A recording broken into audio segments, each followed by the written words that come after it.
सूर्य और वायु की कहानी एक बार की बात है।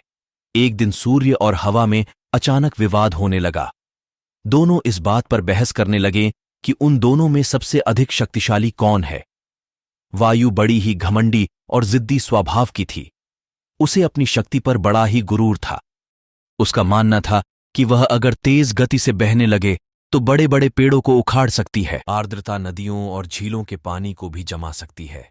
अपने इसी घमंड के चलते वायु ने सूर्य से बहस करते हुए कहा, मैं तुमसे ज्यादा शक्तिशाली हूं। मैं चाहूं तो किसी को भी अपने झोंके से हिला सकती हूं। सूर्य ने हवा की बात मानने से इनकार कर दिया और कहा, बड़े ही शांत तरीके से कहा, देखो, कभी भी अपने पर घमंड नहीं करना चाहिए।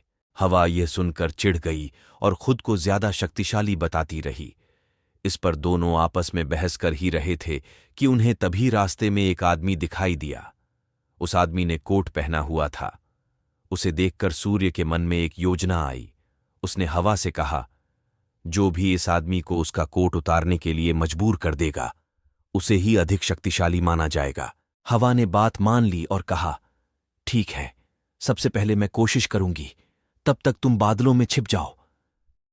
सूर्य बादलों के पीछे छिप गया। फिर हवा बहने लगी। वह धीमे धीमे बहने लगी, लेकिन उस आदमी ने अपना कोट नहीं उतारा। फिर वह तेजी से बहने लगी। हवा तेज होने की वजह से उस आदमी को ठंड लगने लगी और उसने अपने कोट से शरीर को अच्छे से लपेट लिया। बहुत देर तक ठंडी और तेज हवा बहती रही, लेकिन उस आदमी ने अपना कोट नहीं उतारा। अंत में हवा थक कर शांत हो गई। इसके बाद सूर्य की बारी आई। वह बादलों से बाहर निकला और हल्की धूप करके चमकने लगा। हल्की धूप होते ही उस व्यक्ति को ठंड के तापमान से थोड़ी राहत मिली, तो उसने अपना कोट ढीला कर दिया। इसके बाद फिर सूर्य तेजी से चमकने लगा और तेज धूप निकल गई। तेज धूप होते ही आदमी को गर्मी लगने लगी और उसने अपना कोट उतार दिया। जब हवा ने यह देखा तो वह खुद पर शर्मिंदा होने लगी और उसने सूर्य के सामने अपनी हार मान ली। इस तरह घमंडी वायु का अहंकार भी टूट गया।